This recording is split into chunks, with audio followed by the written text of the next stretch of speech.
भारत के एक छोटे से गांव सोनागढ़ में, जहां मिट्टी में पसीने की खुशबू घुली थी, वहां रहता था एक किसान, गोपाल।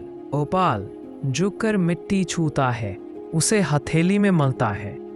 उसके पीछे छोटी बेटी लाली दौड़ती आती है। बाबा, आज फिर खेत में वही मिट्टी बोओगे? हाँ बेटी, मिट्टी ही तो हमारी सबसे बड़ी पूंजी है। पर बाबा, इससे कुछ उगता क्यों नहीं? शायद भगवान चाहता है हम पहले मिट्टी पर भरोसा करना सीखें। मिट्टी फटी हुई। गोपाल सूखे खेत में अकेला काम कर रहा है। उसके चेहरे पर पसीना, आंखों में थकान। गांव का व्यापारी बबलू वहां आता है, मोटा, गले में सोने की चेन।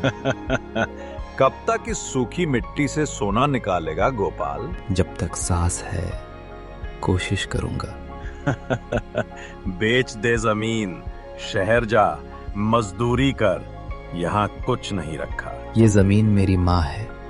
माँ को कौन बेचता है? माँ पेट नहीं भरती गोपाल, सोना चाहिए, सोना। गोपाल खेत में अकेला उदास बैठा है और मिट्टी को निहार रहा है। तू सच में खाली है क्या, या मैं तुझे पहचान नहीं पाया? और तभी मिट्टी से निकलती है एक सॉइल स्पिरिट। गोपाल, हर मिट्टी में सोना है, पर सबकी आंखें उसे देख नहीं पाती। आप कौन हैं? मैं तेरी मिट्टी की आत्मा हूँ।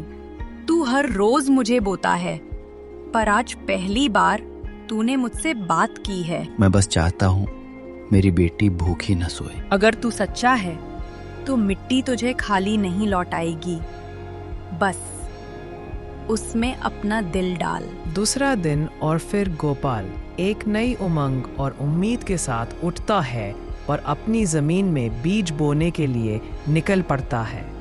उस सुबह गोपाल ने सिर्फ बीज नहीं बोए, उसने अपने सपने बो दिए। ये बीज तेरी हंसी के लिए लाली, और ये भगवान के लिए। और पहली बार मिट्टी ने जवाब दिया। और ऐसे ही दिन और महीने बीतते गए और गोपाल और लाली की श्रद्धा से बोए हुए बीज अब धीरे धीरे सोने की फसल उगाने लगे थे। बाबा देखो, मिट्टी से चमक रही है। भगवान, क्या ये सच है? और ये सब जानकर सभी गांव वाले गोपाल के खेत की ओर बढ़ने लगे। कितना मिलेगा इसका? चल, आधा मेरा हिस्सा। नहीं बबलू भाई, ये सोना बांटने के लिए है, बेचने के लिए नहीं। सोना नहीं, सुनहरा गेहुआ, पर इससे तो पेट भर जाएगा। बस यही तो असली सोना है। जिस गांव में पहले सूनी जमीन थी, वहां अब उम्मीद के पौधे उगाए थे। माफ कर दे गोपाल, मैं गलत था। जब तक मिट्टी माफ करती है तब तक देर नहीं होती भाई।